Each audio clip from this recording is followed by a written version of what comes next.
મારું નામ પટેલ જયકુમાર લલિતભાઈ, ગામ ડુગરવાડા, તાલુકો મોડાસા, જિલ્લો અરવલ્લી।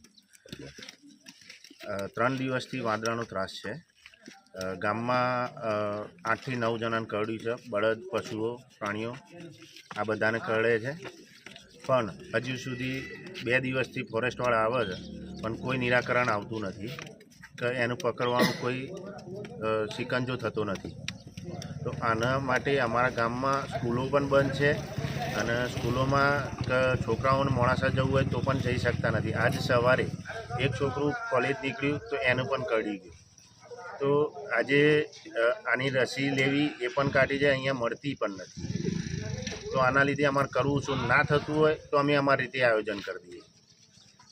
જે હોય એ અમને આજ સાત સુધીમાં કહો તો ખબર પડે, નકર અમે અમારી રીતે સગવડ કરી લઈશું। કેટલા દિવસથી છેલ્લા 3 દિવસથી 8 થી 10 જણા। મારું નામ પટેલ શૈલેષ કુમાર રમેશભાઈ, ગામ ડુગરવાડા, તાલુકો મોડાસા, જિલ્લો અરવલ્લી। 3 દિવસથી વદરાનો એટલો ત્રાસ થયો છે કે ઘરમાંથી કોઈ નીકળવા જ તૈયાર નથી। અત્યારે હાલ પૂરતું બળદ, માણસો, નાના બાળકોને તો ઊંચા કરીને લઈ જાય છે, બરાબર।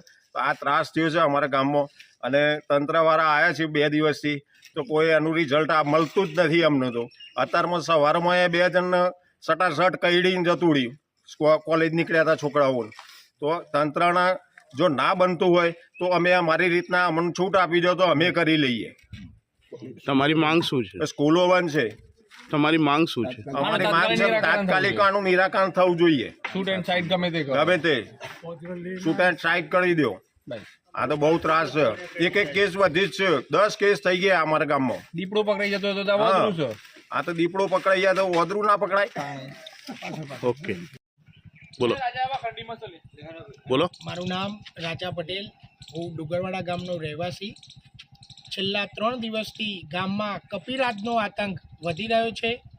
2 દિવસમાં 9 જણાને કરડી ગયો છે વાંદરો, પણ તંત્ર દ્વારા કોઈ બી પ્રકારની કામગીરી થઈ નથી।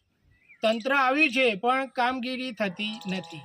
આ ક્યારે પૂરું થશે કામ એ કોઈને બી ખબર નથી। 3 દિવસથી ગ્રામજનો સતત આની પાછળ મહેનત કરે છે, અને ગામમાં બાળકો લેડીઝ એ બધાને મુશ્કેલી પડી રહી છે। એ ક્યાં જાય, બાળકોને સ્કૂલમાં મૂકવા પણ મુશ્કેલી થઈ રહી છે કે સ્કૂલમાં મોકલવા કે નહીં। આનો અંત ક્યારે આવશે એ જોવું રહ્યું। હું તંત્રને અપીલ કરીશ કે વહેલી તકે આ વાંદરાને પાંજરામાં પૂરી અને શાંતિ જગ્યાએ છોડે।